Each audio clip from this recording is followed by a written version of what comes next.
नमस्कार दोस्तों। स्टूडेंट, हम लोग यूपी ट्रिपल एससी जो पेट एग्ज़ाम है उसके नेक्स्ट सेशन को स्टार्ट करते हैं, जो कि अपना चौथे नंबर का सेशन है इम्पोर्टेंट क्वेश्चन का। इसमें हम लोग मोस्ट इम्पोर्टेंट क्वेश्चन को कवर करेंगे, जो कि पेट के लिए 2022 के लिए बहुत इम्पोर्टेंट है। तो पहला क्वेश्चन है धार्मिक का प्रत्यय में है।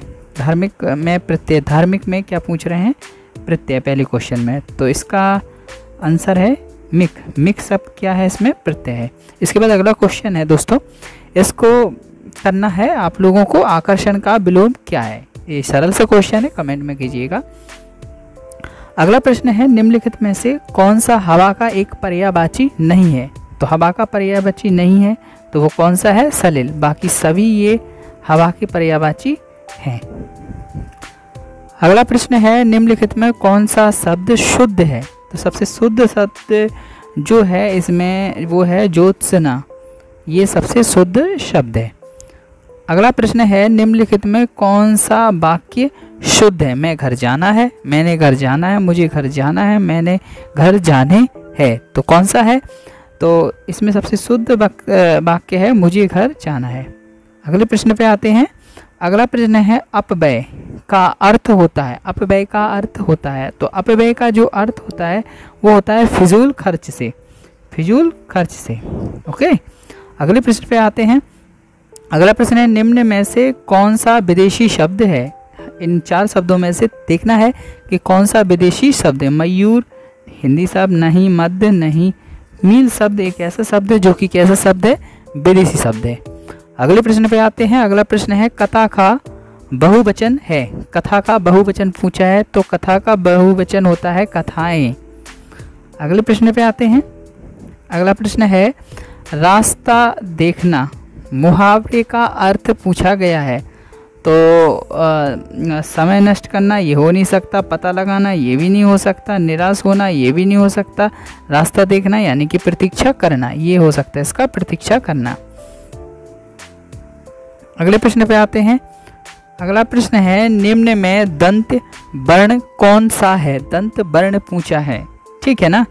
तो इसका आंसर है इसका आंसर ता हो नहीं सकता, हाँ है नहीं पाए। इसका आंसर कौन सा है? सा।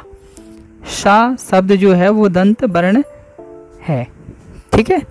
अगला प्रश्न है, लोदी वंश का संस्थापक कौन है? तो लोदी वंश का जो संस्थापक है सबको पता होगा, बहलोल लोदी है।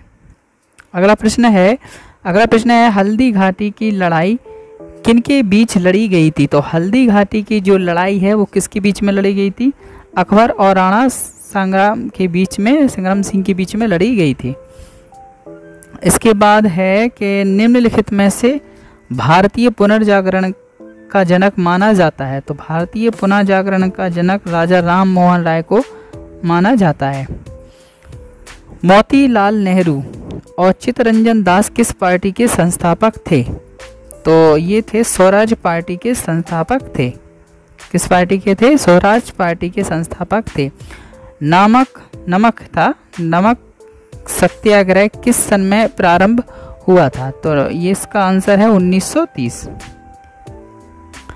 अगले प्रश्न पे आते हैं। पाक स्ट्रेट भारत और किस देश के बीच है? तो इसका आंसर है श्रीलंका। भारत और श्रीलंका के बीच में है। अगला प्रश्न है, क्षेत्रफल की दृष्टि से भारत का कौन सा राज्य सबसे बड़ा है? तो भारत का सबसे बड़ा राज्य कौन सा है क्षेत्रफल की दृष्टि से? राजस्थान। तो अगला प्रश्न है, उत्तर पूर्वी मानसून से किस प्रदेश में वर्षा होती है? उत्तर पूर्वी मानसून से तमिलनाडु में वर्षा होती है। इसके बाद है, साइलेंट वैली नेशनल पार्क किस राज्य में है? साइलेंट वैली नेशनल पार्क जो है वो केरल में है। क्रिकेट बैट के लिए बिलो कहाँ से प्राप्त होता है? तो क्रिकेट बैट के लिए जो होता है वो शंकु वृक्षी वन से प्राप्त होता है। ये जो वृक्ष होते हैं ये ठंडे प्रदेश में पाए जाते हैं, ये गर्मी में नहीं पाए जाते। कहाँ पे पाए जाते हैं? ठंडे प्रदेश में। तो ये अपने भारत में कहाँ पे ठंडा प्रदेश पाए? जम्मू कश्मीर।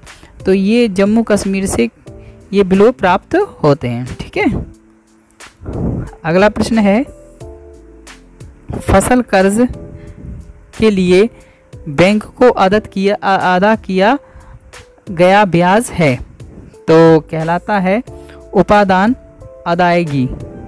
हिंदी में पूछा है, इस वजह से कन्फ्यूज़न होती है, इसे इम्पोर्टेंट है। निम्नलिखित में से कौन सा एक राजकोषीय नीति का यंत्र नहीं है, तो इसका आंसर है क्रेडिट राशनिंग। अगले प्रश्न पे आते हैं, निम्नलिखित में से कौन सा राष्ट्रीय अंग नहीं है, राष्ट्रीय आय का अंग नहीं है, तो इसका आंसर है अंतरण भुगतान। अगला प्रश्न है, एकाधिकार शब्द किससे संबंधित है, तो एकाधिकार जो शब्द है वो पूंजीवाद से संबंधित है। अगला प्रश्न है, बड़ी फार्मों की संख्या कम संख्या वाले बाजार को कहते हैं, क्या कहते हैं, इसका आंसर है अल्प अधिकार। अगला प्रश्न है, मृगमरीचिका बनाने वाली प्रघटना को कहते हैं, ये तो सबको पता है, पूर्ण आंतरिक परावर्तन। यह हाइड्रोजन परमाणु का नाभिक कहलाता है प्रोटॉन। जब दाब बढ़ता है तो जल का क्वथनांक बिंदु क्या होता है, तो जल का जो क्वथनांक बिंदु है वो भी क्या हो जाता है, बढ़ जाता है। निम्नलिखित में से कौन सा प्रोटीन नाखून में पाया जाता है, तो पता होना चाहिए कौन सा पाया जाता है, क्रेटिन। बालों के कालेपन का भी यही है। मानव त्वचा को रंग देने वाला वर्णक कौन सा है, मेलेनिक। मेलेनिक की कमी होने से त्वचा में गोरापन होता है, मेलेनिक अधिक होने से सांवलापन होता है। तो ये कुछ इम्पोर्टेंट प्रश्न थे, मोस्ट इम्पोर्टेंट प्रश्न है, और यही सीरीज चल रही है। काफ़ी अच्छा स्कोर आएगा, कोशिश करेंगे 75 के ऊपर स्कोर आना चाहिए सभी का। मैथ भी प्रैक्टिस करेंगे, रीजनिंग की प्रैक्टिस करेंगे, इंग्लिश की भी प्रैक्टिस करेंगे और हिंदी की भी।